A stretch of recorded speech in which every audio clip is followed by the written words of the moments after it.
잠시 한번 기도하겠습니다. 거룩하신 아버지 하나님 감사합니다. 오늘 이 시간에 하나님의 말씀을 공부하고 또 하나님께서 말씀을 통해서 특별히 모세오경을 통하여서 우리에게 하시고자 하시는 그 하나님의 마음을 알고자 합니다. 주께서 친히 함께 하셔서 이 말씀을 통하여서 하나님의 마음을 알아가고 또한 하나님만 섬기겠다라는 결심이 있는 시간이 되어지게 도와주시옵소서. 예수님의 이름으로 기도합니다. 아멘. 할렐루야. 옆에 계시는 분들과 서로 한번 이렇게 인사하겠습니다. 하나님만을 섬기겠습니다. 한 번 더 인사합니다. 앞뒤에 계신 분에게 예수님만을 섬기겠습니다. 오직 우리에게는 예수 그리스도만이 유일한 구원자이심을 믿습니다. 자, 오늘 이제 제가 시간을 얼마나 써야 될지 잘 모르겠는데요. 구약 모세오경을 좀 여러분들에게 좀 소개를 해드리고 그 내용을 좀 이야기를 해드리려고 합니다. 오늘부터 성경 통독이 시작이 됐죠? 네, 이제 창세기부터 시작하나요? 네, 그래야 저랑 맞지요, 그죠? 자, 창세기부터 읽어 나갈 건데요. 간단하게 저를 좀 소개를 하겠습니다. 왜냐하면 강사에 대한 신뢰가 없으면 여러분 갑자기 지식에 대한 모든 신뢰도가 떨어지기 때문에 저는 대연동에 있는 유엔평화교회에서 사역을 하고 있고요. 그리고 혹시 생터성경사역원이라고 들어보셨습니까? 못 들어보셨으면 오늘 들으신 겁니다. 네, 전태. 성경 일독 학교, 그러니까 성경 읽기 사역을 하고 있는 그 선교 단체인데요. 거기에서 지금 제가 한 10년 정도 강사로 사역을 하고 있고요. 그리고 전국에 한 50여 개의 지부가 있습니다. 생각보다 지부가 많죠. 그리고 전 세계에 또 지부가 여러 곳에 지부가 있고요. 그래서 성경 읽기 운동을 지금 계속 하고 있어요. 성경 읽기 운동을 하고 있고, 그리고 이제 저희가 진행하고 있는 성경 읽기 운동이 이제 스타일이 두 가지가 있는데, 하나는 온라인으로 성경을 읽는 이제 운동이 하나 있고, 또 하나는 이제 교재를 가지고 또 성경 읽기 운동을 하고 있는데, 현재 온라인으로는 한 16,000명 정도가 지금 매일 성경을 읽어 나갑니다. 매일 16,000명 정도가 성경을 읽고 있고, 그리고 이제 비대면으로 이제 그룹 모여서 읽는 분들이 한 3,500명 정도 성경을 이제 읽어 나가고 있죠. 그래서 제가 거기에서 이제 사역을 하고 있고요. 제가 이제 모세오경을 이야기하기 전에 여러분들에게 한 가지 이제 질문을 먼저 좀 하겠습니다. 여러분 혹시 여러분들은 자녀들에게 성경에 대해서 이야기를 해줄 수 있나요? 특별히 이제 모세오경에 대한 얘기니까 여러분들이 자녀들에게 모세오경을 모세오경은 이런 내용이야. 그리고 이 내용의 흐름을 보면 하나님께서 이걸 강조하고 있어 라고 이렇게 여러분 얘기할 수 있겠나요? 혹시 그거 가능하신 분만 속으로 아멘 하십시오. 네. 의외로 사실은 성경을 많이 알고 계시잖아요. 그죠? 모르십니까?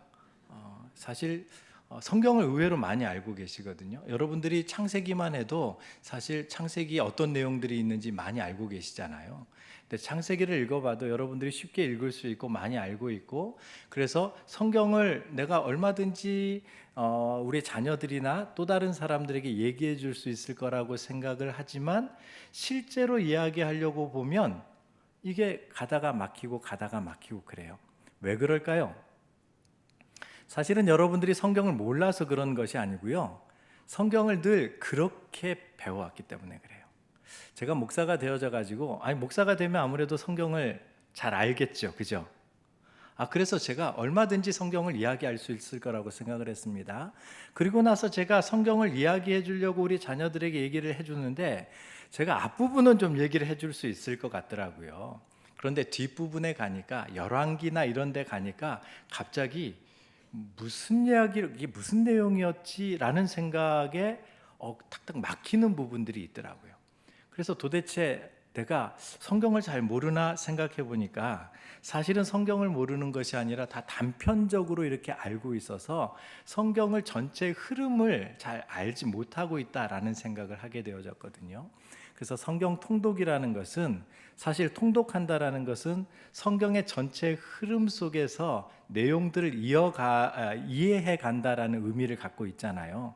성경을 처음부터 끝까지 다 읽겠다 뭐 이런 게 아니라 성경의 전체 흐름 속에서 내용들을 이해해 가겠다라는 거거든요. 그래서 여러분들이 특별히 이제 모세오경을 읽어 나가실 때에 성경을 읽는 것으로 끝나지 마시고 도대체 어떤 내용일까 여러분들이 하나씩 이렇게 좀 이해하시면서 읽었으면 좋겠습니다. 특별히 제가 오늘 여러분들에게 해드릴 일은 무엇이냐면, 성경을 여러분들이 읽을 수 있도록 제가 가이드를 해드릴 거예요. 가이드를 해드리고, 그리고 그 성경이 어떤 내용이 있는지에 대해서 또 성경도 좀 찾아봐 가면서 제가 좀 이야기를 해보겠습니다. PPT를 좀 띄워주시겠습니까? 자, 오늘 공부할 것은 모세오경이죠. 자, 우리가 성경을 읽어 나갈 때 어떻게 읽어 나가냐면요. 네, 안 넘어가는데요. 네. 자, 이렇게 읽어 나갑니다. 여러분들이 성경책을 한번 펴보시기 바랍니다. 몇 장을 이렇게 펴보시면 성경 목록표가 있죠. 어떻게 되어져 있습니까? 창세기, 출애굽기, 레위기, 민수기, 신명기, 여호수아, 사사기, 룻기, 사무엘, 상하 이렇게 쭉 이렇게 나와 있죠. 그죠?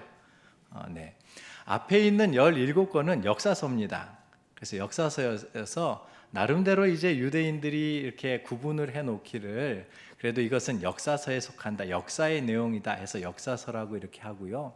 그리고 그 다음에 이제 시가서가 5권이 있고요. 그리고 뒷부분에 빨간색으로 되어져 있는 것은 전부 다 예언서입니다.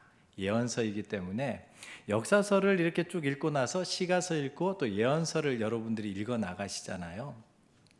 그런데 이제 이렇게 읽어 나가다 보니까 사실은 뭐 창세기, 출애굽기까지는 읽겠는데 레위기 같은 경우는 이게 뭔 내용인지 잘 모르겠어요. 무슨 제사, 이 시대에 제사도 잘 드리지도 않는데 제사에 대한 제사를 드리지 않는데 제사에 대한 내용이 있고, 그리고 뭐 이상한 얘기가 있고 뭐 법들에 대한 얘기가 있고, 이렇게 읽다 보니까 사실은 성경을 읽어 나가는 것이 쉽지가 않죠.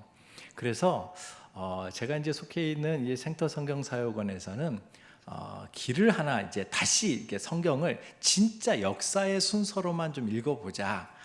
그리고 거기에서 발생하는 내용들은 그 발생하는 그 성경의 역사 속에서 발생하고 있는 그 시점에서 성경을 읽는 것이 훨씬 더 이해가 되겠다 싶어서 이렇게 길을 내놨습니다. 죄송합니다. 이렇게. 자, 한번 읽어볼까요? 큰 동그라미 큰 것만 시작. 창출, 민수, 사삼, 왕. 그리고 밑에 데라느라고 이렇게 이제 이렇게 성경을 이제 역사의 흐름, 시간 순서로 이제 배열을 해놨어요. 그래서 저희는 성경을 어떻게 읽냐면 창세기, 출애굽기 읽고 레위기를 바로 읽지 않고요. 민수기를 읽고 그 다음에 레위기와 신명기를 읽어요. 그 이유는 잠시 후에 제가 설명을 해드릴게요. 그러면서 여호수아, 사사기, 그 다음에 사무엘 상하, 열왕기 상하까지 이렇게 읽고 나면 이스라엘의 그 남방 유다가 망하는 데까지 끝나거든요. 그리고 나서 이제 포로기 때 기록되어진 역대기, 그 다음에 에스라, 그리고 느헤미야. 저기 라라고 되어져 있는 것은요, 원래 에스라서는 에자로 쓰잖아요. 자, 그런데 스자로 쓰잖아요. 그런데 우리는 그냥 에스더서하고 좀 구별하기 위해서 그냥 라라고 이렇게 이제 써 놓았습니다. 그러니까 이제 이 순서로 이제 읽어 나가면서, 예를 들면 뭐 사사기 읽고 나서 거기에서 발생한 룻기, 그리고 사무엘, 특별히 이제 사무엘 상하는 누구의 이야기입니까? 거의 대부분이 다윗 이야기거든요. 그러니까 그때 발생한 시편을 읽자, 뭐 이제 이런 이제 이 개념을 가지고 우리는 창출, 민수, 사사망, 대라는 이 흐름을 가지고 이제 성경을 읽어 나가요. 그래서 제가 오늘 설명을 해드릴 것은 모세오경이잖아요. 그러니까 모세오경을 설명할 때는 창출, 그다음에 레위기를 설명하지 않고 민수기 설명하고 그리고 레위기와 신명기를 잠시 여러분들에게 소개를 해드리겠습니다. 자, 그리고 이제 여러분 이제 이 모세오경을 여러분 이제 이해하기 위하여서 여러분들이 먼저 기억해야 될 숫자가 하나 있습니다. 자, 다 함께 읽어보겠습니다. 시작. 대단하십니다. 어떤 분은 53,343 이렇게 이제 읽으시는 분도 계시는데 53343. 자, 53343은 어떤 의미일까요? 5권이잖아요. 5권이니까 각각의 성경의 내용들을 이렇게 분류를 좀 했어요. 첫 번째 창세기는 5가지 스토리가 있습니다. 5가지 이야기가 있어요. 창세기는 몇 가지요? 5가지. 자, 출애굽기에는 3가지의 포인트가 있습니다. 3가지의 포인트를 이해하시면 출애굽기를 이해하기가 수월해요. 그리고 레위기가 아니라 민수기에는 3가지 지점을 기억하셔야 돼요. 왜냐하면 3가지 지점에서 일어난 사건들이 주 내용이거든요. 그리고 레위기는 4가지의 주제가 있습니다. 4가지 주제가 있고 신명기는 3편의 모세의 설교가 들어 있습니다. 자, 그러면 우리가 한번 내용을 한번 이렇게 좀 들어가 볼게요. 자, 창세기를 한번 펴보시기 바랍니다. 이 창세기는 5가지의 이야기로 되어져 있다고 했었잖아요. 창세기. 자, 창세기 1장을 한번 펴보시기 바랍니다. 성경을 이제 읽는 데 있어서 창세기 1장부터 11장까지는 너무너무 중요합니다. 왜 중요할까요? 자, 창세기 1장부터 11장까지는 인류의 시작점을 이야기하고 있고 왜 성경이 기록되어지게 되어졌는지에 대한 배경이 설명되어져 있기 때문에 그래요. 그래서 여러분 1장을 펴보면 무슨 얘기가 나옵니까? 태초에 하나님이 천지를 창조하셨다라고 창조를 선언하고 시작이 되어지죠. 그래서 1장에서는 하나님이 천지를 창조하셨다고 하고 2장으로 한번 넘어가 보실까요? 2장에서는 하나님께서 사람을 창조하시고 이 땅을 하나님을 대신해서 통치하라고 하시면서 진짜 왕은 나다라고 이렇게 말씀을 하시는 선악과에 대한 이야기가 기록이 되어져 있습니다. 그리고 3장에 가보면 하와가 선악과를 먹으면서 이 세상에 죄가 들어오는 이야기와 그리고 그로 인하여서 끊어진 하나님과의 관계를 이어가기 위해서 하나님께서 주신 희생제사에 대한 이야기가 기록이 되어져 있고요. 그리고 안타깝게도 에덴 동산에서 쫓겨나는 이야기가 기록이 되어져 있습니다. 자, 그리고 4장으로 한번 넘어가 볼까요? 자, 저를 보지 마시고요. 성경을 보셔야 됩니다. 왜냐하면 성경을 읽어 나가실 거잖아요. 그래서 제가 여러분 성경을 가이드해 드리는데 1장부터 11장까지는 너무 중요해서 제가 한 장 한 장 봐드리는 거거든요. 그리고 여러분들이 그것을 직접 눈으로 확인하셔야 되는 거예요. 이게 우리의 모든 어떤 역사의 시작점이었구나를 여러분들이 기억하셔야 되는 거거든요. 자, 4장에 가보면 하나님 없이 죄 가운데 빠져 살면서 폭력과 힘의 논리로 살아가는 가인 스타일의 사람들이 등장을 하게 되어져요. 그리고 아벨의 뒤를 이어서 예배 공동체를 이어가는 셋 계열의 사람들이 발생을 하면서 5장으로 넘어가면 셋 계열의 사람들의 족보가 등장을 합니다. 다시 말하면 셋 계열의 사람들은 예배 공동체라고 표현을 하시면 돼요. 이제 죄를 짓고 하나님 없이 살아가는 사람들, 그래서 그 사람들은 이제 눈에 보이는 대로 힘의 원리를 가지고 살아갑니다. 그리고 또 한 사람들은 어떤 사람들이겠어요? 하나님 앞에 예배를 드리는 것을 교육받아서 훈련받아서 그 다음 세대가 계속 예배를 드리는 예배 공동체로 이제 두 갈래의 흐름이 생겨지는 거예요. 그래서 가인 계열의 사람들과 셋 계열의 사람이라고 이제 저희는 이렇게 이제 구분을 하겠습니다. 그래서 가인 계열은 어떤 사람이에요? 하나님 없이 살아가는 사람, 힘의 논리로 살아가는 사람. 셋 계열은 하나님을 예배하는 예배 공동체라고 여러분들이 기억하시면 될 것 같습니다. 자, 그리고 이제 6장에 가서는 하나님께서 초기 인류의 타락으로 인하여서 하나님의 심판인 홍수 심판이 등장을 하게 되어집니다. 그런데 노아만 구원을 받게 되어져요. 자, 그리고 노아만 구원을 받게 되어지는데 여기서 사실은 우리가 이제 좀 시간이 있으면 고민을 해야 될 것이 무엇이냐면 왜 노아와 그 가족만 구원을 받고 예배 공동체인 셋 계열에 있었던 예배 공동체까지 다 죽게 되어졌는가에 대한 여러분 고민도 좀 하셔야 되는 거예요. 왜냐하면 예배를 드리는 사람들도 하나님의 진노 가운데 징계를 받았네 라는 생각을 해보셔야 되는 거거든요.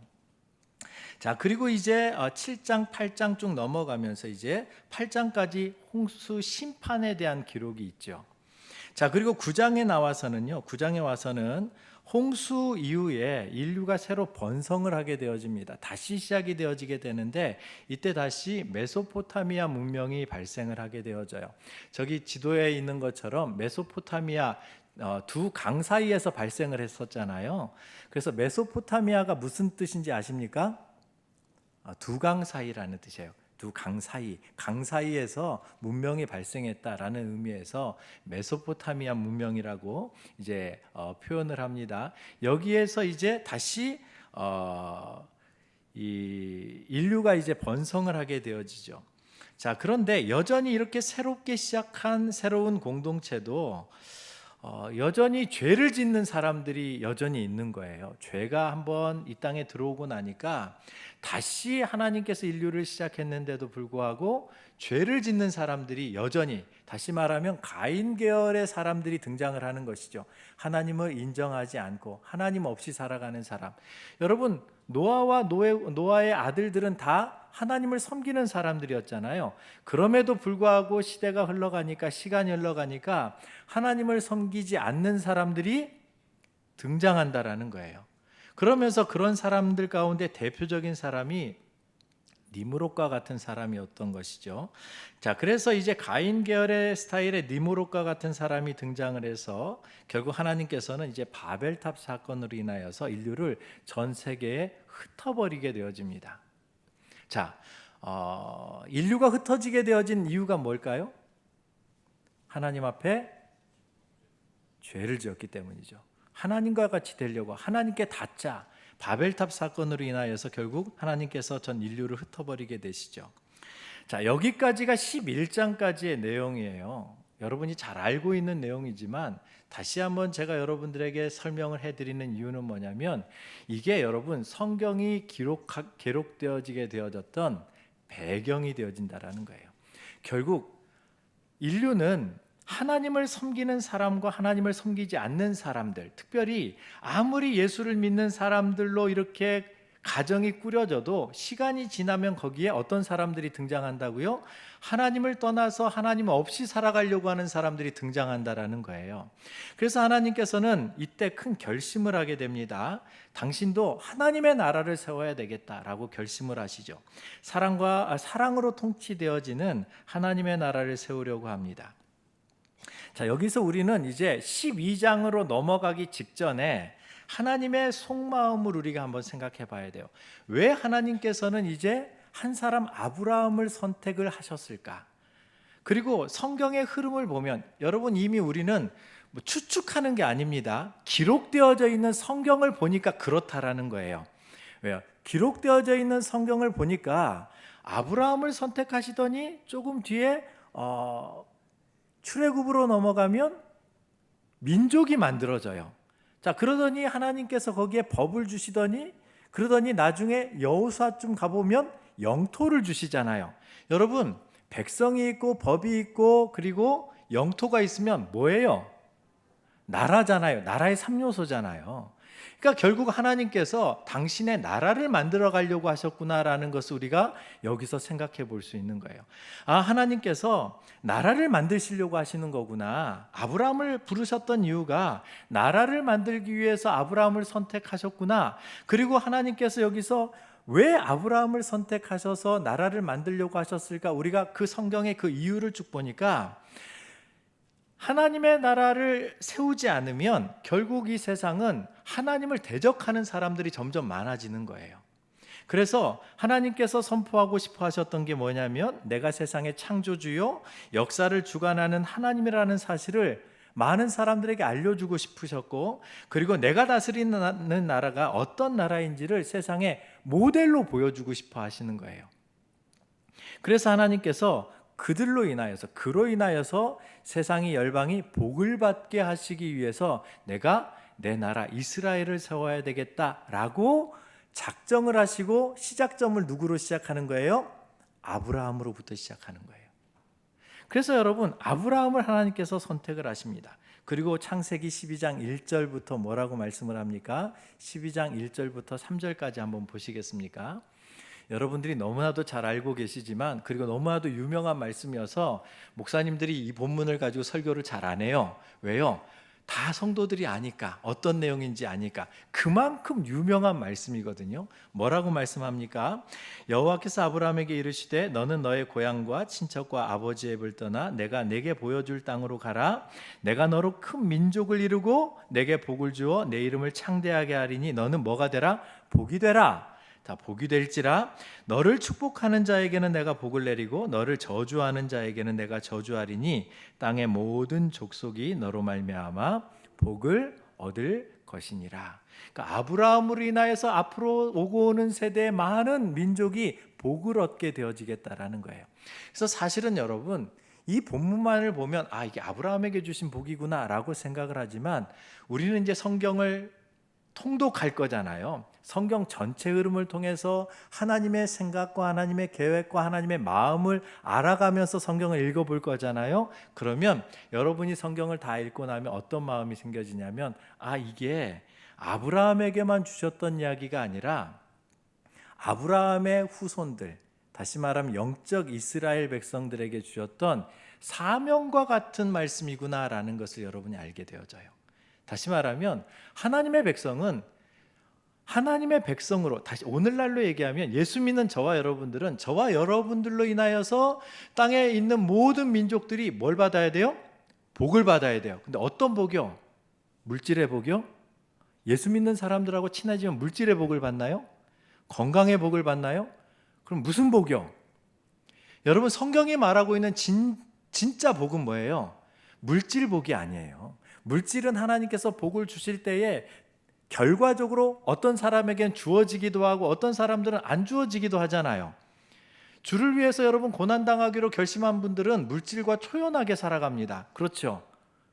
여러분, 목회자들이 부자라는 사실을 여러분 들어보신 적 있습니까? 왜 못 들어보셨어요? 물질을 추구하지 않기 때문이죠. 물론 그렇다고 해서 물질을 많이 주신다고 해서 목사님들이 아이고 왜 이러세요? 그렇게 얘기는 안 하실 것 같아요. 물론 목사님들은 그런 것들을 다 흘려보내시겠죠. 그런데 여러분, 목회자들은 예를 드는 거예요. 제가 그렇다라는 게 아니고요. 목회자들은 물질을 우선순위에 두지 않아요. 뭘 우선순위에 둬요? 하나님의 말씀을 전하는 것을 우선순위에 두죠. 물질을 우선순위에 뒀으면 그러면 목회를 하지 말고 다른 걸 하셔야죠. 자, 이렇게 여러분, 하나님의 모든 자녀들은 그 자녀들로 인하여서 주변에 있는 모든 민족들이 복을 받아야 되는데, 여기서 말하는 진짜 복은 뭐예요? 여러분이 생각하는 주변에 있는 사람들이 진짜 복을 받는 게 뭐라고 생각하세요? 상식적으로, 그리스도인으로서의 상식, 뭐라고 생각하세요? 그가 예수 믿고 구원 얻는 거잖아요. 동의가 안 되십니까? 그러면 안 되는데. 여러분, 우리가 이웃사랑을 하는 데 있어서 가장 위대한 실천은 뭐예요? 그가 예수를 믿고 구원을 얻어서 하나님의 자녀가 되는 거예요. 그리고 여러분, 성경이 하나님께서 이 나라의 모델로 만들려고 하나님의 나라를 세우려고 했었던 것은 너로 인하여서 모든 민족을 복을 받게 해주겠다라고 말씀하셨던 그 이유가 뭐냐면, 이 이스라엘 백성들의 그 모습을 보고, 이 나라를 보고 하나님께서 다스리는 나라, 하나님께서 복을 주시는 나라, 하나님께서 인도하시는 나라가 어떤 나라인가를 세상에 보여주고 싶어 하셨던 거예요. 나중에 여러분이 이제 사사기를 읽게 되어지면 모델이 되라고 했는데 여러분 잘 했나요? 그렇지 못해서 안타까움이 있죠. 그런데 하나님은 그런 꿈을 꾸고 계시는 거예요. 그러니까 하나님께서 오늘날 저와 여러분들에게 꿈꾸고 계시는 것이 뭐예요? 하나님께서 저와 여러분들로 인하여서 주변에 있는 많은 사람들이 예수 믿고 구원을 얻기를 바라는 거예요. 그래서 복음도 입으로 잘 전해야 되지만 뭐도 잘해야 되는 거예요? 잘 살아야죠. 여기서 부자로 잘 살아라는 얘기 아닙니다. 잘 살아내야 되는 거예요. 그래서 예수님을 삶 속에서 증명하면서 살아가야 되는 거죠. 그래서 주변에 있는 많은 사람들이 야, 나도 예수 믿었으면 좋겠다, 나도 예수 믿게 해줘라고, 그렇게 예수 믿는 사람들이 저와 여러분들로 인하여서 더 많아지기를 바라는 거죠. 그게 저와 여러분들의 사명이라는 거예요. 자, 이렇게 이제 하나님께서 말씀을 하십니다. 그리고 아브라함을 선택하셨어요. 그리고 나서 12장부터 여러분 이게 좀 쭉쭉쭉 나갈게요. 왜냐하면 이제 갈 길이 바쁘니까. 자, 12장부터 23장까지는 누구에 대한 얘기입니까? 아브라함에 대한 얘기예요. 하나님께서 아브라함을 어떻게 인도하셨는지. 24장으로 가보면 이제 세 번째 이야기인 누구 얘기요? 이삭에 대한 얘기가 나옵니다. 하나님께서 선택하셔서 하나님께서 보내주셨던 그 이삭이 어떻게 하나님께서 인도하시는지 26장까지, 그리고 27장부터는 야곱에 대한 얘기가 나옵니다. 야곱을 제가 생각하면 늘 물음표예요. 어떻게 이런 사람들이 어떻게 예수를 하나님의 자녀가 되지? 라고 생각이 되어지는데 이게 은혜죠. 왜냐하면 이런 사람도 하나님께서 선택해서 부르시면 구원을 받는다라는 거잖아요. 저에게 얼마나 큰 은혜가 되어지는지 몰라요. 왜요? 저도 죄인이거든요. 저도 야곱 못지않게 참 악한 자거든요. 그런데 하나님께서 그 야곱을 어떻게 인도하시는지에 대하여서 하나님께서 말씀을 해주십니다. 그리고 이제 다섯 번째로 이 37장부터는 요셉에 대한 얘기가 나와요. 자, 그럼 여러분 벌써 창세기를 다 읽으신 거예요. 자, 그래서 창세기는 몇 가지 스토리예요? 5가지의 스토리를 가지고 이야기를 하고 있다는 것을 기억하시기 바랍니다. 이렇게 하면 여러분 성경이 여러분들이 머릿속에서 5가지 주제를 스토리를 가지고 읽어나가면 좀 수월하게 읽어나갈 수 있겠죠. 자, 두 번째로 출애굽기로 넘어가 볼게요. 자, 출애굽기로 넘어가 보면 출애굽기는 3가지 포인트가 있다라고 말씀을 드렸습니다. 여러분 이제 70명이 애굽으로 들어가게 되어집니다. 70명이 애굽으로 들어가게 되어지죠. 그런데 창세기 50장부터 출애굽기 1장 사이에는 딱 한 장밖에 없잖아요. 그러니까 우리는 한 장만 넘기면 되잖아요. 근데 역사는 400년이 흘러갑니다. 400년이 흘러가게 되어지니까 어떤 일이 벌어집니까? 출애굽기 1장에 보면 계속 흥왕하였더라 이런 표현들이 등장을 해요.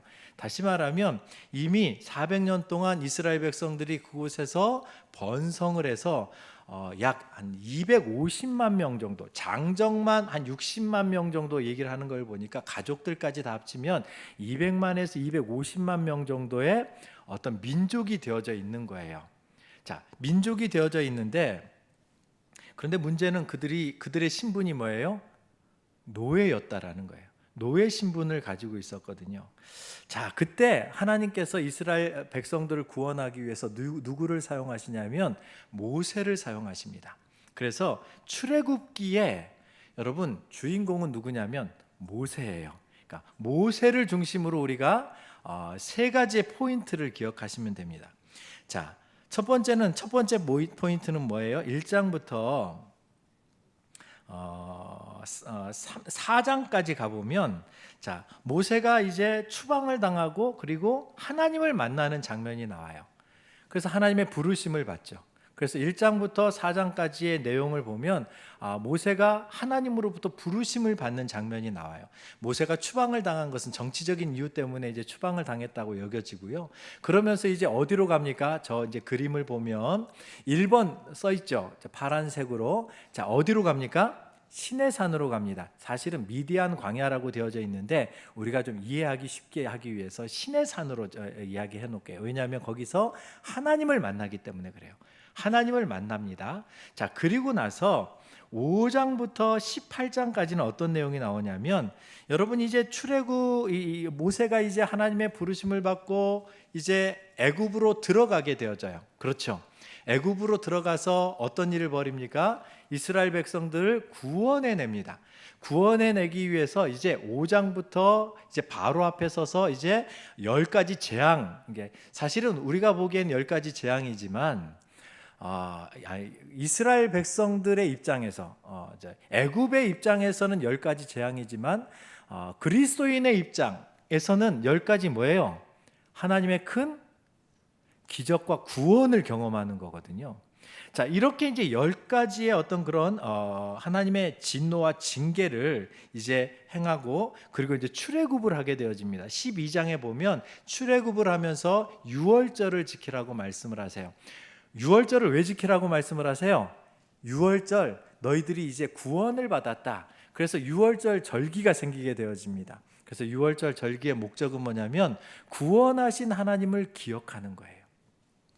그러면서 이제 이스라엘 백성들이 출애굽을 해서 시내산까지 도착을 하게 되어집니다. 이게 18장까지의 내용이에요. 자, 오는 과정에서 잘 순종하면서 정말 하나님의 백성답게 잘 순종하면서 이동했겠죠? 네, 그러기를 소망합니다. 여러분들은 그러기를 바랍니다.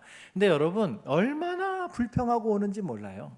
하나님의 기적을 경험해도요, 이스라엘 백성들, 우리도 그렇지 않습니까? 하나님의 능력을 경험해도 조금만 힘들고 그러면 일단 입이 이만큼 나오잖아요. 근데 여러분, 하나님께서 인내해 주세요. 하나님 너무너무 좋으신 분이세요. 다 인내해 줍니다. 그러면서 이스라엘 백성들을 이제 어디까지? 시내산까지 데려오게 되어져요. 자, 이렇게 해서 이제 모세의 3가지의 포인트가 있었다고 얘기했잖아요. 첫 번째 포인트는 뭐예요? 이제 쫓겨나는 거. 그래서 미디안 광야 시내산 쫓겨나고, 그리고 시내산에서 하나님을 만나는 것. 두 번째 포인트는 뭐예요? 애굽으로 들어가서 이스라엘 백성들을 구원해내는 것. 세 번째는 뭡니까? 이제 다시 시내산에 와서 하나님의 말씀을 받는 거예요. 자, 그래서 3가지를 받게 되어지는데, 이게 이제 출애굽기 20장부터 이제 19장부터 등장을 합니다. 19장에 가면 하나님께서 이스라엘 백성들에게 언약을 주세요. 내가 너희를 어떻게 인도했는지 아느냐? 뭐라고 말씀을 하시냐면, 내가 애굽 사람에게 어떻게 행하였음과 내가 어떻게 독수리 날개로 너희를 업어 내게로 인도하였음을 너희가 두 눈으로 보았느니라 라고 말씀을 하시면서, 세계가 다 내게 속하였나니 너희가 내 말을 듣고 내 언약을 지키면 너희는 모든 민족 중에서 내 소유가 되겠고, 너희가 내게 대하여 제사장 나라가 되며 거룩한 백성이 되리라. 너는 이 말을 이스라엘 자손에게 전할지니라 라고 말씀을 합니다. 하나님께서 언약을 주세요. 너희는 내 제사장 나라가 될 거야. 내 소유가 되어질 거야 라고 언약을 주세요. 두 번째로는요, 출애굽기 20장에 10계명을 주십니다. 10계명을 주시고, 그리고 10계명뿐만 아니라 많은 율법들을 주세요. 자, 여기에서 뭐가 발생을 해서 율법들을 다 기록하거든요. 이 기록한 것이 레위기예요. 그래서 레위기가 여기서 발생을 해요. 자, 그런데 이 레위기는 언제 읽는다고요? 나중에 민수기 끝나고 읽는다고요. 자, 이따 설명해 드릴게요. 자, 그리고 이제 세 번째로 하나님께서 무엇을 주시냐면 성막을 만들라고 말씀을 하십니다. 성막을 만들라고 말씀을 하시면서 이제 26장부터 성막의 설계도를 주시고, 그리고 뒷부분에 가서 안식일을 지켜라라고 말씀을 하시고, 다시 성막을 실제로 만드는 장면이 이게 비슷한 내용이 2번에 걸쳐서 나와요. 자, 그래서 출애굽기는 이 그림만 여러분 기억하시면 돼요. 자, 어떻게 해요? 모세를 중심으로 해서 모세가 쫓겨나고, 그리고 하나님 만나고 시내산에서 다시 소명을 받아서 애굽으로 들어가서 이스라엘 백성들을 데리고 다시 나오는 이야기, 그리고 나와서 시내산에 도착해서 언약을 받고 법을 받고, 그리고 성막을 만들라고 또 설계도를 받는 것, 그리고 실제 성막을 만드는 것, 이 이야기가 출애굽기의 내용이에요. 근데 여기서 한 가지 기억해야 될 게 뭐냐면, 왜 하나님께서는 성막을 만들라고 말씀을 하셨을까요? 여러분, 저는 한 번쯤 그런 생각을 해요. 하나님께서 저 멀리 계시면 우리를 못 도울까? 여러분, 하나님께서 저 멀리에 계신다고 하면 하나님께서 여러분을 돕는데 부족함이 있을까요? 없지요. 전지전능하신 분이시니까요. 그리고 무소부재, 안 계신 곳이 없으시니까. 그러니까 얼마든지 이 땅에 거하시지 않으셔도, 하나님께서 시내산에 강림하지 않으셔도, 하나님께서 성막을 만들라고 해서 함께 하겠다라고 성막을 만들라고 하셨는데, 이 땅에 함께 하지 않으셔도 저와 여러분들을 돕는 데 있어서 전혀 부족함이 없으신 분이신 줄 믿으시기 바랍니다. 제가 믿으라고 해서 믿지 마시고요. 근데 여러분, 하나님은 그런 분이세요. 그런데 왜 굳이 하나님께서 성막을 만들라고 말씀을 하시고 이동할 때마다 하나님께서 직접 이스라엘 백성들을 인도하셨을까요? 내가 직접 챙기겠다라는 거잖아요. 내가 이 땅에 강림해서 내가 네 곁에서 너희들을 눈에 보이는 그 앞에서 내가 너희를 인도하겠다라고 말씀을 하시는 거예요. 그러니까 여러분, 하나님께서는 우리를 얼마나 위하시는지 몰라요. 여러분, 오죽하면 오늘날에는 아예 이제는 성막도 필요 없어요. 오늘날에는 어떻게 임하세요? 성령으로 우리에게 아주 내주하고 계시잖아요. 여러분 안에 함께하고 계시잖아요. 그래서 여러분 절대 떠나지 않는다고 말씀하시잖아요. 안타깝게도 나중에 여러분 남방 유다가 멸망할 때요, 여러분 여호와의 영광이 성전에서 떠나요. 여호와의 영광은요, 이 땅에 임하셨던 그 하나님은 여러분 구약 시대에는 떠나기도 하셨어요. 그래서 성전이 무너져 버립니다. 근데 오늘날 저와 이 시대는요, 성령께서 여러분들과 함께하고 계시잖아요. 영원히 떠나지 않으세요. 얼마나 감사한 일입니까? 그 인도를 받고 살아가는 것이 저와 여러분들의 지금의 위치인 거죠. 자, 이렇게 하나님께서 이제 출애굽기를 통하여서 법과 특별히 법을 주세요. 법을 주시면서 이제 출애굽기 시작하면서 국민이 만들어졌잖아요. 민족이 만들어졌잖아요. 자, 그리고 그들이 살아가야 될 법을 주셨어요. 근데 이 법이 어디서 지켜질 법이에요? 가나안에 들어가서 지켜질 법이거든요. 물론 이제 이동하는 과정에서도 지켜야 되는 법이기도 하지만 상당히 많은 부분들이 이제 앞으로 들어가서 살아야 될 가나안 땅에서 지켜야 될 법들이거든요. 그런데 하나님께서 미리 주세요.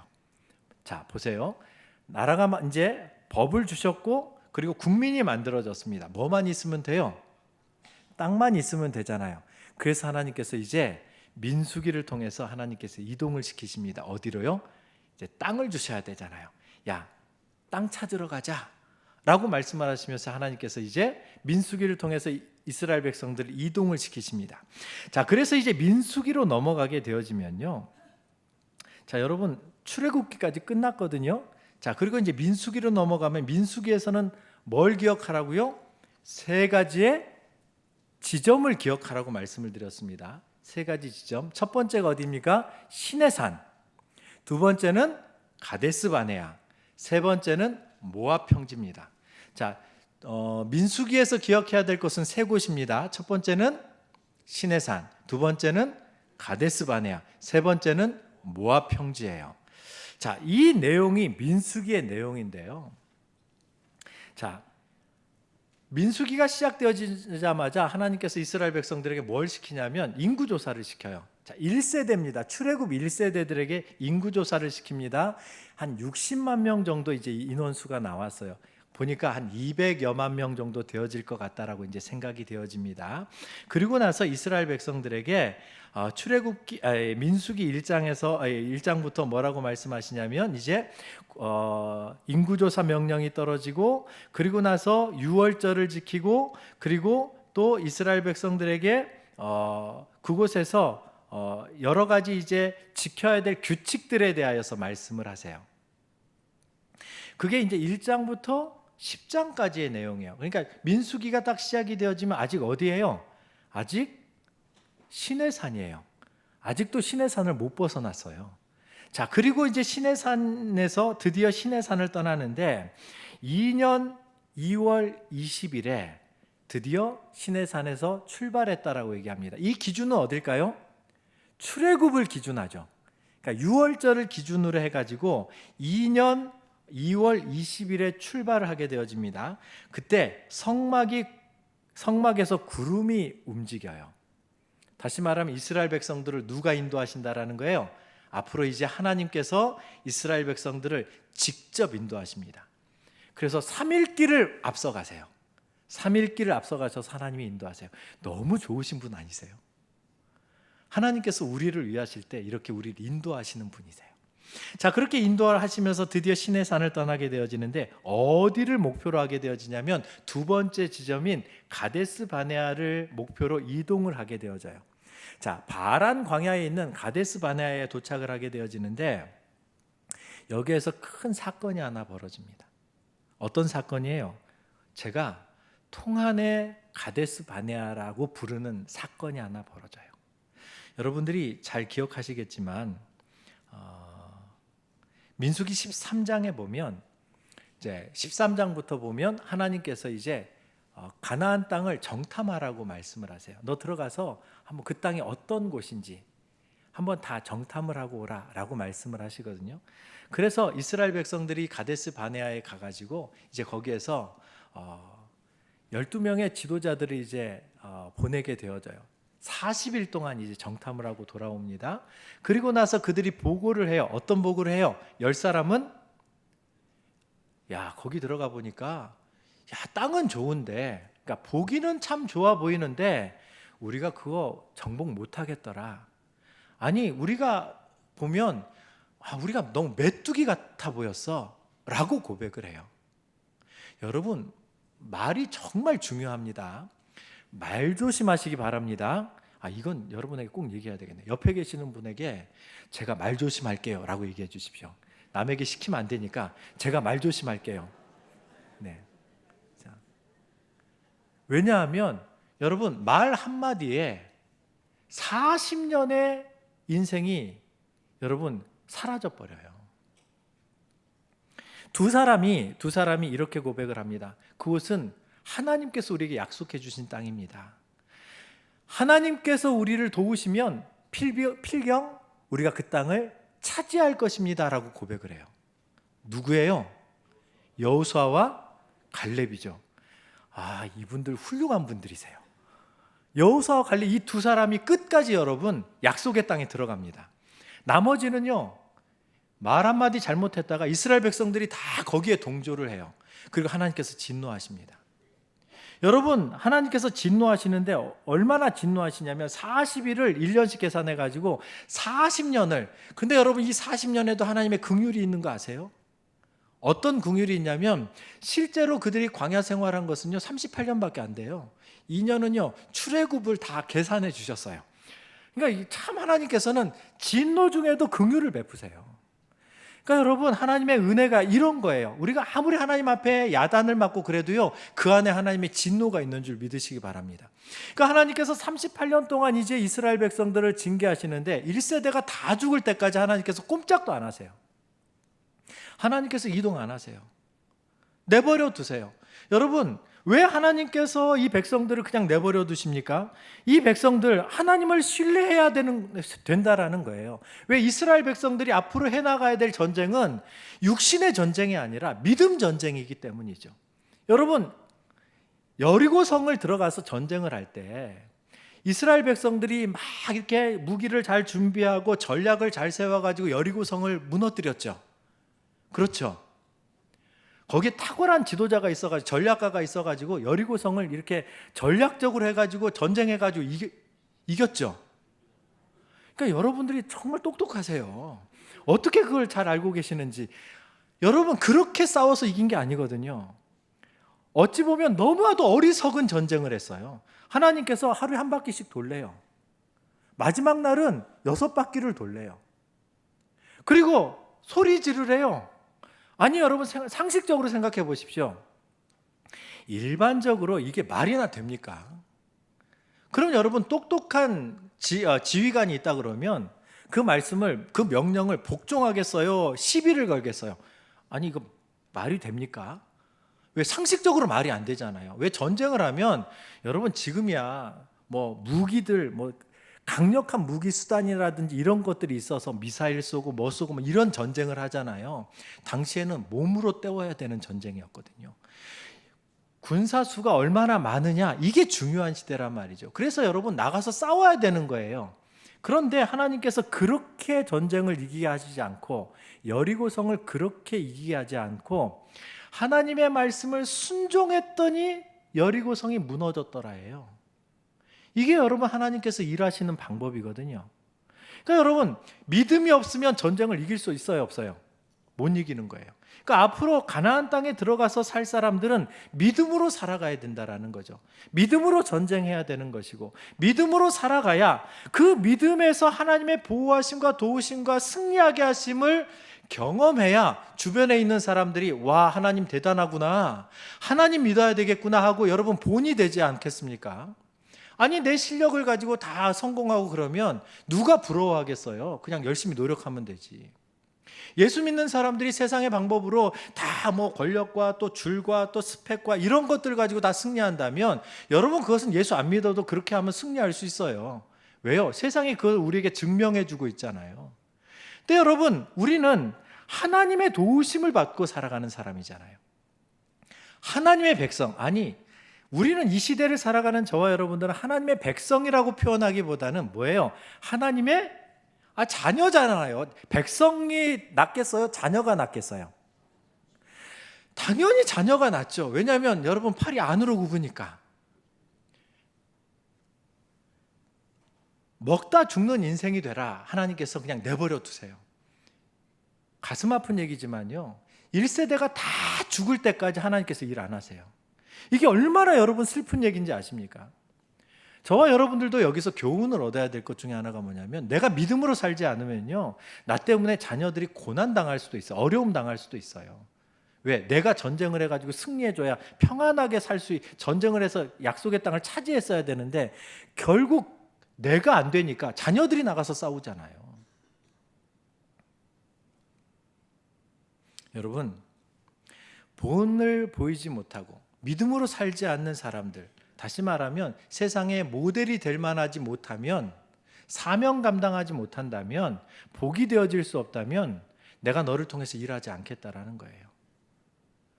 근데 여러분, 이 백성들이요, 지금 이스라엘 백성들이에요. 하나님의 백성들이에요. 예수 안 믿는 사람들이 아니고요, 예수 믿는 사람들이에요. 예수 믿는 사람도 내가 믿음으로 살지 못하면 우리를 통해서 일하지 않으실 수도 있다는 사실을 우리가 여기서 교훈을 받아야 되는 거죠. 그래서 제가 이 본문을 통안의 가데스 바네아라고 늘 이렇게 성도들에게 얘기를 해요. 왜? 이때 이들이 하나님의 말씀을 한 번만 더 순종했으면 여러분 약속의 땅 40년 일찍 들어갑니다. 그리고 그 다음 세대 자녀들은 전쟁 안 하고 그들이 하나님의 은혜 안에서 샬롬을 누리면서 살아갈 수 있었단 말이죠. 자, 그렇게 이제 38년 동안의 기록이 어디까지 기록이 되어져 있냐면 20장까지 기록이 되어져 있어요. 제가 약간 흥분해서 이거를 조금 더 얘기를 했는데요. 자, 그렇게 가데스 바네아에 있었던 이야기, 그리고 이제 그곳에서 이제 떠나서 요단 동편으로 이제 이동하는 이야기가 나오는데, 그 과정에서 어떤 한 사건이 등장을 하는데, 그 사건이 어떤 사건이냐면 발람과 발락 사건이에요. 자, 이것을 통해서 여러분들이 알 수 있는 게 뭐냐면, 발람은 이방 주술사였거든요. 근데 하나님께서 이방 주술사를 통해서도 말씀하실 수 있다라는 것을 보여줘요. 그러니까 하나님은 쓰지 못할 사람이 없는 거죠. 심지어는 나귀도 사용하시잖아요. 그러니까 여러분, 하나님께서 일하실 때에는 주의 일꾼들을 통해서도 우리에게 말씀을 전하지만, 말씀을 전해 주실 수 있고 교훈해 주실 수도 있지만, 때로는 어떤 사람을 통해서도 일하세요? 불신자를 통해서도 우리에게 축복하실 수도 있고 경고하실 수도 있는 거예요. 문득 제가 그런 생각이 들더라고요. 여러분, 혹시 무당이 어떤 사람 보고 당신 예수 믿어야 될 것 같아 라고 전도하는 거 들어보신 적 있습니까? 그런 이야기들이 종종 있어요. 그 얘기가 뭐 이상한 얘기라고 느껴지지 않고요, 하나님께서 어떤 영혼을 구원하기 위해서 그렇게도 하실 수 있겠구나. 왜? 하나님은 못 하시는 게 없잖아요. 아니, 불신자인 고레스를 통해서 이스라엘 백성들을 다시 이제 고향 땅으로 돌려보내서 성전을 건축하게 하잖아요. 예수를 안 믿는 사람을 통해서도 하나님께서 얼마든지 일하실 수 있다는 하나님의 놀라우신 전능하심, 그것을 우리가 이제 알 수 있는 것이죠. 그리고 나서 이제 세 번째 어디로 가게 되어집니까? 모압 평지에 가게 되어집니다. 모압 평지에 도착을 하게 되어지는데요. 자, 모압 평지에서는 이제 올라가는 과정에서 어떤 일이 벌어지냐면 이 이스라엘 백성들을 이제 주변에 있는 민족들이 두려워하니까 도와주지 않아요. 그래서 길을 어디로 갑니까? 바로 위로 이렇게 직진하는 왕의 대로라는 그 큰 길이 있는데 그 길로 가지 못하고 뺑 돌아서 가게 되어져서 저기 아모리 지역에 있는 모압 평지로 이제 도착을 하게 되어져요. 자, 그곳에 도착을 하게 되어져서 그곳에서 모세가 세 편의 설교를 하게 되어져요. 자, 이 설교가 뭐예요? 신명기죠. 자, 그런데 모세가 이제 약속의 땅에 들어갑니까? 못 들어갑니까? 모세는 못 들어가요. 그러다 보니까 자기 이후에 자기가 감당해야 될 사명이 뭐였냐면 약속의 땅에 딱 들어가서 전쟁에서 약속의 땅에까지 딱 들어가서 이제 다음 세대 지도자에게 안전하게 요즘으로 얘기하면 정권을 물려줘야 될 건데 이게 사실은 너무나도 나라가 이제 전쟁을 물려줘야 되는 거잖아요.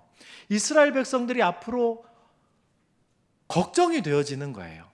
그래서 모세가 이 신명기를 통해서 자기의 어떤 그런 소망, 그리고 이스라엘 백성들이 이렇게 살아야 된다라고 세 편의 설교를 하게 되어지는 것이죠. 자, 이렇게 이제 신명기가 발생을 하게 되어질 때가 어디냐면 모압 평지에서 이제 설교를 세 편을 하게 되어져요. 자, 그러면 여기까지가 이제 민수기가 끝이 났어. 역사가 이제 여기까지 이제 끝이 나거든요. 이 다음 역사는 어딜까요? 여호수아겠죠. 자, 그런데 이 자리에서 모압 평지에서 레위기와 신명기를 읽자는 아이디어를 이제 우리가 가져요. 왜냐하면 이제 앞으로 들어가서 지켜야 될 것이니까. 자, 그런데 이제 레위기를 읽기 전에 우리가 이제 이런 질문을 하나 해야 돼요.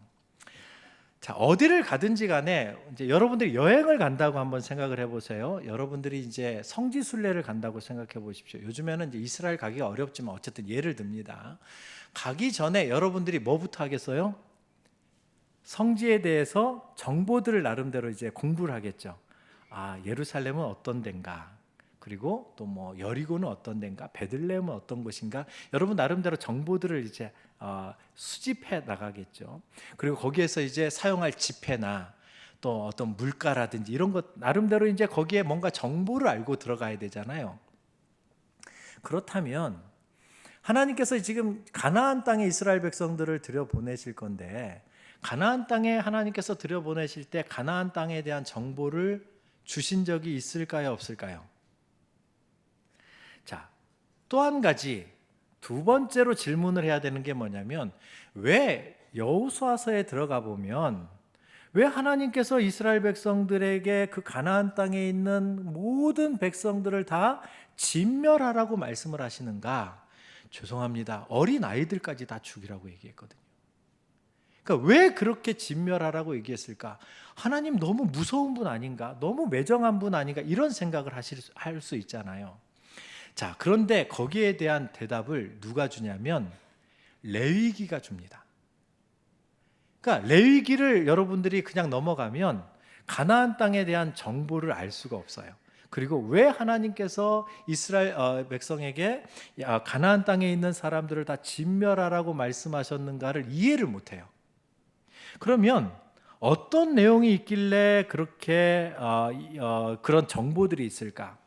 자, 레위기를 보면 제가 뭘 기억하라고 그랬어요? 네 가지의 주제가 있다라고 말씀을 했었잖아요. 이제 레위기에는 네 가지 주제가 나옵니다. 첫 번째는 뭐냐면 하나님과 사람과의 관계예요. 두 번째는 뭐냐면 의식주 조항, 우리 먹고 사는 것에 대한 이야기를 해주세요. 세 번째는 뭐냐면 사람과 사람 사이에 어떻게 살아가야 될 것인가에 대한 사람 사이의 어떤 그런 삶에 대한 이야기를 해주시고, 네 번째는 가나안 땅에 대한 정보를 알려주세요. 자, 첫 번째를 보면 여러분 하나님과 사람과의 관계는 네가 누구인가를 알려주는 거예요. 자, 무슨 얘기입니까? 하나님을 어떻게 섬길 것인가. 자, 우리가 하나님을 섬길 때에 하나님께서는 두 가지의 방법을 주셨어요. 첫 번째가 뭐냐면 제사예요. 두 번째는 뭐냐면 절기예요. 그러니까 제사를 통해서 예를 들어서 번제를 드려라. 번제를 통해서 하나님께서 그 제사를 받으시면서 하나님께서 이스라엘 백성들이 늘 하나님을 기억하고 헌신하겠다라는 번제를 드리라고 얘기했거든요. 그래서 번제는 이스라엘 백성들은 상번제를 드렸어요. 아침 저녁으로 번제를 드렸거든요. 또 하나 예를 들면 속죄제. 속죄제는 뭐예요? 죄를 속하는 거잖아요. 그러니까 너희들의 죄를 하나님 앞에 속하기 위해서는 속죄제라는 제사를 통해서 하나님이 죄를 사해 주시는 분이라는 사실을 기억해라. 그렇게 이스라엘 백성들이 하나님을 섬기는 방법을 제사라는 방법을 주었고, 두 번째는 뭐예요? 절기라는 방법을 줬어요. 아까도 이제 다 얘기할 수는 없겠지만 첫 번째로 얘기했던 것이 유월절이었잖아요. 이스라엘 백성들이 앞으로 유월절을 지킵니다. 유월절을 지키면서 뭘 기억해요? 하나님이 우리를 구원하셨다. 구원의 하나님을 기억해내는 거예요. 유월절 일주일 동안 지키면서요. 안식일을 지키라고 말씀을 했습니다. 안식일을 지키라고 말씀할 때에는 하나님께 우리가 안식일을 지킬 때 뭘 기억해요? 성경에 보면 두 가지 얘기가 나와요. 출애굽기 20장에 십계명을 주실 때 얘기와 신명기 5장에 나올 때 십계명을 주실 때 얘기가 나오는데, 첫 번째는 뭐냐면 내가 창조의 하나님이다, 창조주 하나님을 기억하라 라고 말씀하세요. 그래서 너희가 안식일을 지키라 라고 말씀을 하시거든요. 두 번째 신명기에서는 뭐라고 말씀하시냐면 내가 너희를 구원한 구원의 하나님이다, 구원의 하나님을 기억하라고 얘기를 하세요. 그래서 여러분, 안식일을 통하여서 뭘 지켜요? 뭘 기억해요? 하나님이 우리의 창조주 하나님이시고 우리를 구원하신 분이십니다. 그리고 여러분, 초실절을 하나 더 얘기를 할게요. 왜냐하면 초실절은 이제 앞으로 들어가서 지킬 거잖아요. 유월절은 이미 지키고 있어요. 초실절은 들어가서 지킬 거거든요. 이스라엘 백성들이 그동안 어떻게 살아왔어요? 농사를 짓고 살았어요? 아니면은 가축을 이렇게 치면서 살았어요? 아닙니다. 두 가지 아닙니다. 노예 생활을 했어요. 그래서 주로 이제 벽돌공으로 막 무거운 짐 나르고 이런 일들을 주로 했었단 말이죠. 그런데 여러분, 약속의 땅에 들어가면 이제 앞으로 어떻게 살아요? 그런 게 아니라 농사를 짓거나 목축업을 해야 되잖아요. 왜? 성경에 그렇게 기록이 돼 있어요. 그래서 이제 목축업을 하거나 이런 것들을 하게 되는데, 예를 들어서 농사를 짓는다고 생각해 보세요. 농사를 짓게 되어지면 여러분, 가나안 땅에 있었던 사람들은 비와 또 땅을 이렇게 풍성하게 하는 신이 누구라고 생각했을까요? 바알 신이라고 생각했단 말이죠. 바알이, 아세라, 이 두 신이 우리에게 비를 내려주고 이렇게 해서 땅을 풍족하게 만들어서 우리가 풍년을 갖게 되어지는 거야, 이렇게 가나안 땅에 있는 사람들은 생각했단 말이죠. 그런데 하나님께서는 미리 말씀을 해주세요. 뭐라고 말씀하세요? 초실절을 지켜라. 너희들이 앞으로 이제 농사를 짓게 되어질 것인데 그 농사에 대한 모든 것의 첫 번째 열매를 하나님께 드리면서 제사를 드리라라고 말씀하시는데, 이게 초실절이거든요. 그러니까 이 얘기는 무슨 얘기입니까? 앞으로 첫 번째 제사를 결실을 가지고 제사를 드려 나갈 때 하나님께서 비를 주시고 땅을 풍성하게 하셔서 풍년이 온다라는 거예요. 앞으로 비를 주시고 우리 땅을 이렇게 풍성한 결실을 맺게 하는 건 누구라는 거예요? 하나님이라는 사실이에요. 그러니까 하나님께서 미리 말씀을 해주시는 거예요. 그래서 초실절을 통해서 우리에게 앞으로 주실 은혜를 감사합니다, 하나님께서 풍족하게 주신 것을 감사합니다라고 감사하라고 하나님께서 절기를 지키라고 말씀하세요. 그러면서 하나님을 기억하라는 거예요. 자, 이렇게 제사와 절기를 통해서 하나님을 기억하라고 얘기합니다. 자, 그러면 여기서 또 한 가지 생각해 봐야 될 게 있는데, 뭐냐면, 그러면 하나님께서는 당신의 백성들의 삶을 책임져 주시는가? 이게 이제 사실은 우리에게서 더 중요한 관심이죠. 왜요? 하나님께서 우리의 삶에 정말 축복하시는가? 내 삶을 책임져 주시겠다고 하셨는가? 책임져 주시겠다라는 거예요. 이게 어디에 나와요? 레위기에 나와요. 자, 하나님께서 우리의 필요를 채우시겠다라고 말씀을 하시면서, 여러분, 예를 들면 레위기 11장에 보면, 여러분 한번 빨리 찾아보십시오. 레위기 11장에 보시면 하나님께서 먹거리에 대한 얘기를 해요. 이런 건 먹고 이런 건 먹지 마라. 여러분, 뿐만 아니라 또 11장 24절부터 47절까지 보면 건강에 대해서도 말씀을 해주세요. 전염병에 대한 얘기도 하시고요. 그리고 이제 너희들이 이런 것들에 대해서 주의를 해라. 구체적으로 가르쳐 주세요. 뿐만 아니라 13장에 가보면 여러분 피부병에 대해서 종기, 백선, 뾰루지, 화상, 또 민머리, 그리고 곰팡이균 뭐 이런 것들까지 다 알려주세요. 너희들이 살면서 이런 것들을 주의해라. 여러분 이거 안 알려주면요, 우리는 안 가르쳐주면 모르는 경우가 많잖아요. 자, 이렇게 하나님께서 우리의 기본적인 일상을 책임져 주시겠다라는 정보를 알려주십니다. 세 번째로 하나님께서 우리에게 알려주시는 것이 무엇이냐면, 이제 세 번째로 더불어 살아가는 방법에 대해서 구체적인 정보를 주세요. 이것은 사람과 사람 사이에 너희가 어떻게 살아가야 될 것인가에 대한 얘기를 해주시죠. 자, 이게 어디에 나오냐면 레위기 25장을 보면, 제가 대표적인 것만 말씀을 드릴게요. 토지법에 대해서 손해배상법, 사회정의법, 외국인법 이런 것들을 다 말씀을 해주세요. 토지는 이렇게 해라, 그리고 손해를 봤었을 때는 이렇게 해라, 이런 규칙들에 대해서 말씀을 해주세요. 사람과 사람 사이에 이런 일들이 벌어질 수 있으니까 너희는 이런 것들을 주의하면서 살아라 라고 말씀을 하시는 것이죠. 자, 그리고 여기서 레위기는 정말 생각해 봐야 될 게 많은데, 왜냐하면 다양한 주제들을 얘기하고 있기 때문인데요. 제가 네 번째로, 그러면 하나님께서 왜 가나안 땅에 있었던 사람들을 다 죽이라고 말씀을 하시는가? 사실 여러분 이건 굉장히 우리를 좀 고민스럽게 얘기하는 주제이거든요. 근데 왜 그렇게 말씀을 하셨는가? 여러분 레위기 18장을 한번 펴보십시오. 대표적인 예가 이제 레위기 18장입니다. 자, 하나님께서는 당신을 뭐라고 말씀하시냐면 나는 여호와다라고 말씀을 하세요. 나는 주다라고 말씀을 하십니다. 자, 그렇게 말씀을 하세요. 그래서 이스라엘 백성들은 하나님만을 섬겨야 되거든요.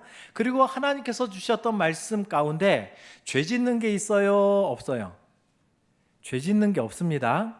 하나님 앞에 살아가는 하나님의 백성들은 하나님 보시기에 옳은 삶을 살게 되어져 있어요. 그래서 율법을 다 지키면, 온전하게 지키면 그 사람은 온전한 사람이라고 얘기했거든요. 다시 말하면 죄를 짓는 게 아니니까 하나님이 진노하지 않는단 말이죠. 그래서 유대인들은 율법을 100% 온전하게 다 지키면 그 사람을 의인이라고 불렀어요. 자, 그런데 이스라엘 백성들이 들어가야 될 그 가나안 땅에서 살고 있는 사람들이 어떤 죄를 짓고 있냐면요, 차마 이게 공개적으로 얘기하기 어려운 내용들이 레위기 18장부터 나오는데, 여러분 6절부터 여러분 속으로 한번 읽어보십시오. 제가 거룩한 교회에서 제가 이 표현들을 얘기 안 하고 싶어서 제가 이렇게 하는 거예요. 여러분 한번 눈으로 읽어보세요. 자, 그 내용들이 어떤 내용들이에요? 다 죄들이잖아요. 이 죄가 어디서 이루어지고 있다라는 거예요? 가나안 땅에서 실제로 일어나고 있다라는 거예요. 이런 죄악들이 일어나고 있기 때문에 거기에 있는 사람들과 함께 하지도 말고, 거기에 있는 사람들을 받아들이지도 말고 절대 그들을 내버려 두지 말라. 왜? 하나님의 백성, 순결한 하나님의 백성들이 거기에 가서 그들과 함께 하다가 이런 죄를 지으면 안 되니까. 그리고 제가 한 가지만 말씀을 좀 드려볼게요. 왜냐하면 지금 우리 이 현대와 지금 이 시대에 이슈가 되어져 있는 문제이기 때문에 그렇죠. 22절에 보면 너는 여자와 교합하듯 남자와 교합하면 안 된다라고 얘기합니다. 이게 뭘 얘기해요? 동성애를 얘기하는 거잖아요. 사실은 여러분 이것은 망측한 짓이고, 사실은 이런 죄를 짓는 사람은 죽이라고 얘기하거든요. 하나님께서 사실은 생명을 가볍게 여기시는 분이 아니십니다.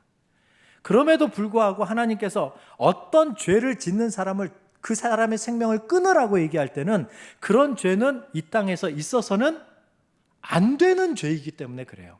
그러니까 그 죄의 무게가 다르기 때문에 그래요. 여러분 많은 사람들이 죄는 다 똑같다라고 생각하지만 죄에도요 경중이 있습니다. 좀 가벼운 죄가 있고요, 무거운 죄가 있어요. 가벼운 죄는 사실 우리나라도 사법 체계에서도 좀 가벼운 죄는 벌을 좀 적게 이렇게 주잖아요. 무거운 죄는 무겁게 주잖아요. 성경도 마찬가지죠. 이 죄는 절대 있어서는 안 되는 죄들에 대해서는 하나님께서 그 생명을 끊으라고 말씀을 하세요. 근데 여러분 그런 것들을 허용하던 그런 도시들, 나라들 하나님께서 다 심판하셨어요. 소돔과 고모라 왜 심판하셨나요? 동성애 때문이에요. 여러분, 결국에는 하나님께서 이스라엘 백성들에게 왜 그 땅에 들어가서 그 땅에 있는 모든 사람들을 다 진멸하라고 얘기했냐면, 사실은 이스라엘 백성들에게는 하나님께서 그 땅을 주시는 선물이었지만 그 땅을 살고 있었던 사람들에게는 하나님의 심판이었던 거죠. 그러니까 여러분, 단순하게 사람을 다 죽였다라는 의미가 아니고 하나님의 심판이었던 거예요. 자, 이렇게 가나안 땅에 대한 정보를 어디에서 줘요? 레위기에서 줘요. 어디서 읽고 있어요? 모압 평지에서. 그러면 앞으로 들어가서 살아야 할 땅이니까 여러분 이해하기가 쉽겠죠. 조금 더 의미가 다르게 다가오겠죠. 그렇게 읽자라는 거예요. 자, 마지막으로 신명기를 가면요, 신명기는 사실은요 그냥 읽으시면 됩니다. 왜냐하면 1장부터 3장까지는 역사를 이제 정리해요. 그러면서 가데스 바네아 이야기를 또 한 번 합니다. 그때 정말 후회가 돼, 뭐 이런 거예요. 너무나도 안타까워, 뭐 이런 이제 그런 내용이죠. 그리고 이제 4장부터 26장까지는 이제 가나안 땅에 들어가서 지켜야 될 규례들, 다시 말하면 레위기에 있었던 내용들을 다시 한번 반복을 해줘요. 그리고 너희들이 그러면서 모세가 이제 여기서는 모세의 마음을 여러분들이 좀, 모세의 심정을 좀 이해해야 되는데, 모세가 약속의 땅에 들어가지 못합니다. 약속의 땅에 들어가지 못하니까 모세의 마음이 어떻겠어요? 자기가 들어가면 자기가 지도하면 되잖아요. 근데 자기가 못 들어가요. 누구에게 맡겨요? 여호수아에게 맡겨야 돼요. 근데 이스라엘 백성들 어떻게 살아야 돼요? 하나님만 섬기면서 살아가야 돼요. 근데 이 백성들에게 이제 유언으로 남길 수 있는 얘기가 뭐겠어요? 너희들은 하나님만을 섬겨라. 하나님만을 섬겨라. 그거를 4장부터 26장까지 얘기하는 거예요. 계속 반복해서 얘기합니다. 그리고 하나님께서 우리에게 약속의 땅을 주셨던 이유가 뭐냐? 결국 이 존재 이유에 대해서 이야기를 하고, 그러면서 너희가 들어가서 이런 일들이 벌어질 거니까 이런 것들은 너희들이 주의해라, 이런 내용들이 어디까지요? 26장까지 나와요. 그리고 나서 이제 마무리를 하죠. 27장부터 34장까지는 모세가 이제 마지막 설교를 합니다. 사역을 마무리를 해요. 그래서 신명기는 여러분들이 쭉 읽어보시면 돼요. 앞에 있었던 얘기들이 반복되어지거나 좀 더 자세하게 기록되어져 있기 때문에요. 자, 마무리하겠습니다.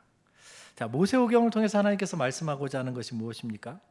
전체를 정리해보면 하나님께서 사람을 창조하시고 하나님을 온전히 순종하고 또 하나님을 예배하면서 살아가기를 원하셨죠. 하나님은 왕이심을 고백하면서 살기를 원하셨죠. 자, 그런데 인간이 죄를 지은 후에 하나님을 떠나고 하나님을 대적하는 사람들이 등장을 하고, 그리고 하나님 앞에서 악을 행하는 자들이 점점 많아지기 시작했어요. 그게 계속 반복이 되어지는 거예요. 그래서 하나님께서는 이제 새로운 나라를, 하나님이 통치하시는 나라를 세우기를 원하셨죠. 그리고 그 나라는 모델이 되어지길 원했어요. 그리고 아브라함에게 약속을 주시면서 너로 인하여 모든 민족이 복을 받으리라, 너는 복이 되라 라고 말씀을 하셨죠. 자, 이제 하나님 나라의 존재 목적은 하나님의 백성으로서 이스라엘 사람들이 주변에 이제 모델이 되어지는 거예요. 하나님께서 복을 주시면 얼마나 잘 되어질 수 있는지, 이것을 많은 사람들에게 증명하면서 살아가는 나라가 되어져야만 합니다. 그래서 하나님은 출애굽기에서 백성을 만드시고 또 율법도 주시고 이제 가나안 영토를 주기 위해서 이제 그 가나안 땅으로 가라고 말씀을 하셨어요. 그런데 거기에서 큰 사고가 났죠. 그리고 그곳에서 40년 동안 이스라엘 백성들은 그냥 세월을 허송하게 되어집니다. 그러면서 이제 모세가 마지막 모압 평지에서 마지막 설교를 한 거예요. 모세의 심정이 어떻겠습니까? 여러분, 함께 가면 잔소리라도 좀 할 건데 함께 가지 못하고 자기는 이제 거기서 끝이에요. 이스라엘 백성들이 정말 하나님만을 섬기기를 바래요. 여러분들이 이제 이 땅의 생명을 다 하고 나서 이제 자녀들이 이제 이 땅에서 남은 자녀들에게 유언을 해야 될 상황이에요. 그때 여러분들이 어떤 심정으로 어떤 말을 하시겠습니까? 이스라엘 백성들에게 마지막으로 얘기하면서 오늘 읽었던 본문을 이야기를 해요. 근데 그 본문에는 두 가지의 심정이 있어요. 첫 번째는 뭡니까? 이스라엘 백성들에게 이렇게 얘기합니다.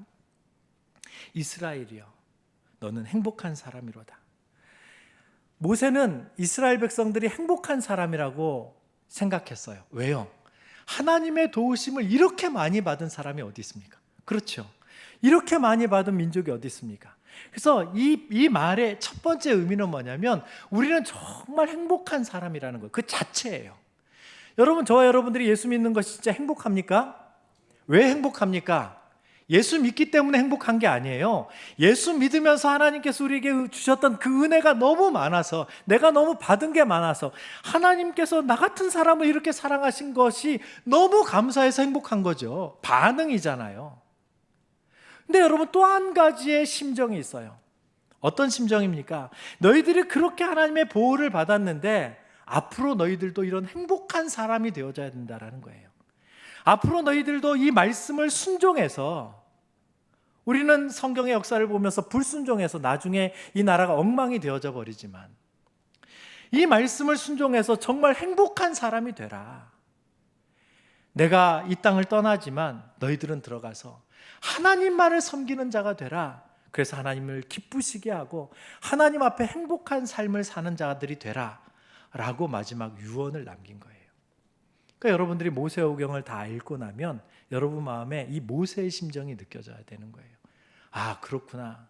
우리가 나도 신앙생활을 잘해서 내가 행복한 사람이라는 고백도 해야 되겠지만, 앞으로 내 후손들에게, 다음 세대에게 정말 복음을 열심히 증거하고 전해서 그들도 하나님 앞에 행복한 사람이 되게 해야 되겠구나. 이 결심이 여러분들이 모세오경을 통해서 딱 정리가 되셔야 되는 겁니다. 그러므로 저와 여러분들이 이제 지금부터 이제 성경을 읽어 나가실 건데, 잘 읽으시고 하나님의 마음을 알아가고 특별히 신명기에서는 모세의 심정을 잘 발견해낼 수 있길 간절히 바랍니다. 기도하겠습니다.